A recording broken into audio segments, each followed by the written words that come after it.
এখন আপনাদের সকলের নিকট একটি প্রশ্ন থাকতে পারে, হুজুর একটু বলে দেন, আমি এত কিছু বুঝি না, এত নিয়ম বুঝি না, শর্টকাট আপনি একটু বলে দেন কিভাবে দোয়া করলে আল্লাহ তাআলা আমার দোয়া খুব দ্রুত কবুল করে নেয়, শর্টকাটে বলে দেন। সেই ক্ষেত্রে হাদিস আছে, লম্বা হাদিস, সেটা উল্লেখ করছি না, সময় সংক্ষিপ্ত। সেই ক্ষেত্রে হচ্ছে, যখন আপনি দোয়া করবেন, দোয়া করার ক্ষেত্রে প্রথমে আমি আল্লাহ তাআলার প্রশংসা করবেন। হাত তুলেছেন, আল্লাহুম্মা আমিন। প্রথমে আল্লাহ তাআলার প্রশংসা করবেন। কেউ যদি প্রশংসা করার হামসানার যে আরবি যেগুলো আছে পারেন, সেগুলো পড়বেন। মিনিমাম আপনারা কমপক্ষে সূরা ফাতিহার প্রথম 3 আয়াত তো পারেন, আলহামদুলিল্লাহি রাব্বিল আলামিন আর রহমানির রহিম মালিকি ইয়াউমিদ্দিন, এটা পড়বেন।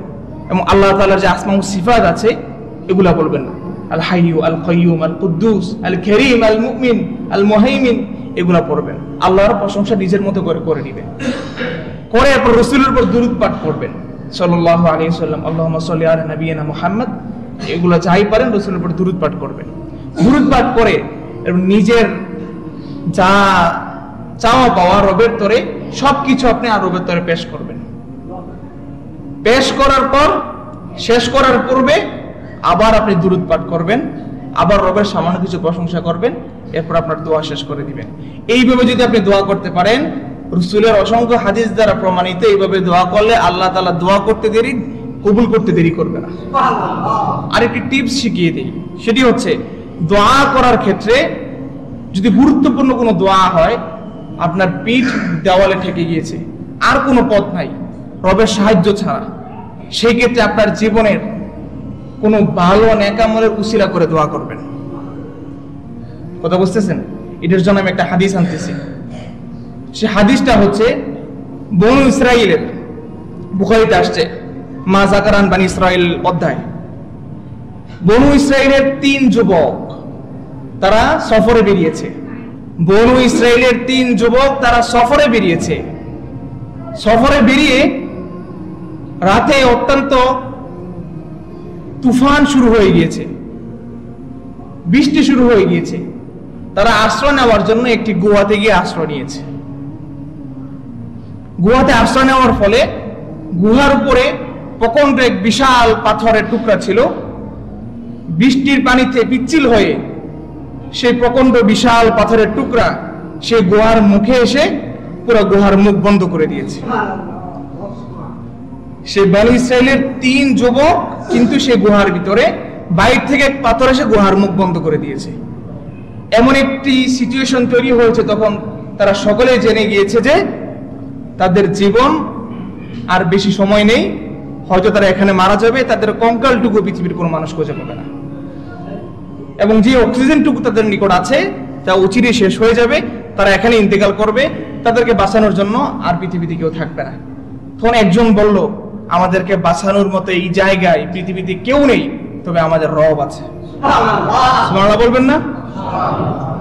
আমাদের রব আছে, বাঁচানোর জন্য কেউ নেই, একমাত্র আমার রব, তিনি আমাদেরকে দেখছে, তিনি আমাদের জন্য যথেষ্ট বাঁচানোর ক্ষেত্রে। তো একজন বলল, তোমাদের জীবনের, যার যার জীবনের যত নেক আমল আছে, এগুলো দিয়ে আমরা রবের তরে দোয়া করি, এছাড়া তো আমাদের নিকট কিছু করার নেই। তখন এক ব্যক্তি সে দোয়া করতে লাগলো, হে আল্লাহ, আমি রাখাল, আমার পেশায় রাখাল, আমি ভেড়া, ছাগল, দুম্বা, বকরি, আমি মরুভূমিতে বিচরণ করি, এগুলো নিয়ে প্রতিদিন সন্ধ্যায় যখন বাড়িতে ফিরি, বাড়িতে ফেরার সময় সেই ভেড়া, রাখাল, দুম্বা থেকে যে আমি দুধ দোহন করি, এই দুধ দোহন করে আমি বাড়িতে এনে নিজেও খাই না, আমার স্ত্রীর সন্তানদেরকেও দেই না, আমি সর্বপ্রথম এগুলো আমার পিতামাতাকে আমি খেয়ে থাকি, পান করিয়ে থাকি। একদা একদিন আমি সন্ধ্যায় বাড়িতে এসে দেখি আমার পিতামাতা ঘুমিয়ে গিয়েছে, কিন্তু আমার তো নিয়ম, আমি প্রতিদিন আমার পিতামাতাকে পান করার পর আমার সন্তান স্ত্রীদেরকে আমি দিই। আমি ওই দিন আমার পিতামাতা যে ঘুমিয়ে গিয়েছে তাদেরকে ডাক দিল, তারা বিরক্ত বোধ করবে, তাদেরকে ডাক না দিয়ে আমি তাদের মাথার কাছে আমি ঘন্টার পর ঘন্টা আমি ওয়েট করতে লাগলাম, অপেক্ষা করতে লাগলাম। যখন সুবে সাদিক হলো, রাত ফুরিয়ে গেল, তখন তারা ঘুম থেকে উঠলো, তাদেরকে আমি ঘুম থেকে ওঠার পর পান করিয়ে এরপর আমার সন্তান স্ত্রীদেরকে পান করিয়েছি। এই যে কাজটুকু করেছি, পৃথিবীতে কোনো মানুষকে দেখানোর জন্য নয়, একমাত্র তোমাকে সন্তুষ্টের জন্য করেছি। এই উসিলায় তুমি আমাদেরকে মুক্ত করো। বিশ্বাস করবেন, বুখারীর বর্ণনায় এই কথা বলতে দেরি গুহার মুখ থেকে পাথর 1/3 ডান দিকে সরে গিয়েছে। অপর ব্যক্তি বলল, হে আল্লাহ তাআলা, জীবনে একটি আমল করেছিলাম তোমার সন্তুষ্টির জন্য, সেটা কি? আমি আমার চাচাতো বোন, আমার কাজিনকে আমি অত্যন্ত ভালোবাসতাম।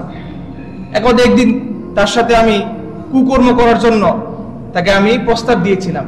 সে বলেছে, আমি তোমার সেই প্রস্তাব মানব না যতক্ষণ পর্যন্ত তুমি এত হাজার দিরহাম, এত হাজার পরিমাণ স্বর্ণমুদ্রা আমার সামনে উপস্থাপন না করতে পারো।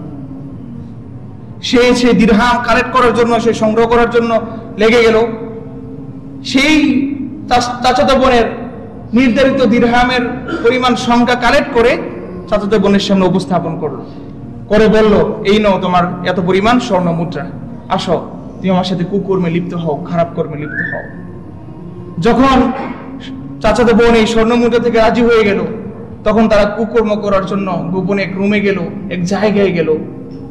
গিয়ে তখন চাচাতো বোন হঠাৎ বলল, হে আমার চাচাতো ভাই, ইত্তাকিল্লাহ, আল্লাহকে ভয় করো, দয়া করে আমার সতীত্ব নষ্ট করো না।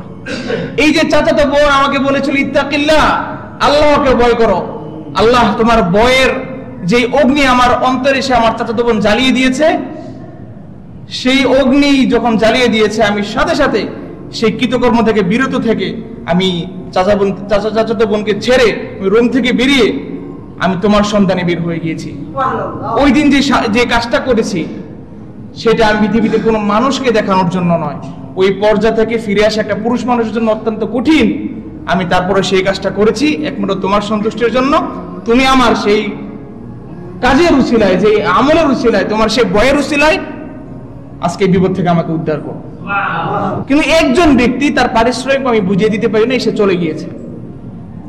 দীর্ঘ বছরের পর বছর সেই আবার ফিরে এসেছে সে যে পারিশ্রমিক নেওয়ার জন্য। আর তার ওই পারিশ্রমিক যে টাকাটা ছিল, এইটা আমি আমার ব্যবসায়িক খাতে ইনভেস্ট করেছিলাম। ইনভেস্ট করার ফলে আমার এতটা প্রফিট হয়েছে, লাভ হয়েছে, এর ফলে আমি গরু কিনেছি, ছাগল কিনেছি, ওট কিনেছি, বেড়া কিনেছি। প্রত্যেকটা ওট, গরু, ছাগলের একটি ডেইরি ফার্ম করেছি, একটি খামার করেছি। যখন ওই ব্যক্তি আমার নিকট এসে চাইলো যে এত বছর পূর্বে তোমার কাজ করেছিলাম, তুমি আমাকে টাকা দাও নাই, আজকে সেই টাকা আমাকে দাও। আমি তখন তাকে বললাম, এই যে ডেইরি ফার্মগুলো দেখতেছো, ওটার গরুর ছাগলের সবগুলা তোমার, নিয়ে যাও। তখন সে বললো, আতাস্তাহজিউ মাইয়া, আর ইউ কিডিং মি, আমার সাথে দুষ্টামি করছো তুমি? আমি তোমার নিকট চাই সামান্য কিছু টাকা পাইতাম, তুমি আমাকে বলছো এই সকল খামার, এই ডেইরি ফার্ম, ওট, গরু, ছাগল সবগুলো আমার, এটা কিভাবে সম্ভব? তখন সে বলল, তুমি যখন চলে গিয়েছিলে তোমার এই টাকা আমি ব্যবসায়িক খাতে ইনভেস্ট করেছি। ইনভেস্ট করার পরে ব্যবসার খাত থেকে আমার এত পরিমাণ লভ্যাংশ আসছে, আমি এটা আমার এর দিয়ে ডেইরি ফার্মগুলো করেছি। এই যে সব করেছি তোমার টাকা দিয়ে করেছি, আজকে যাও সব তোমার এইগুলো তুমি নিজে বুঝে নাও। বলেন সুবহানাল্লাহ। এই যে রব সেই কাজটা করেছি পৃথিবীতে কাউকে দেখানোর জন্য নয়, একমাত্র তোমাকে সন্তুষ্ট করার জন্য করেছি। এই উসিলে আমাকে বিপদ থেকে উদ্ধার করো। এই কথা বলতে দেরি আল্লাহ তাআলার সাথে সাথে পাথরের পুরোপুরি অংশ গুহার মুখ থেকে সরিয়ে দিয়েছে। বলেন সুবহানাল্লাহ।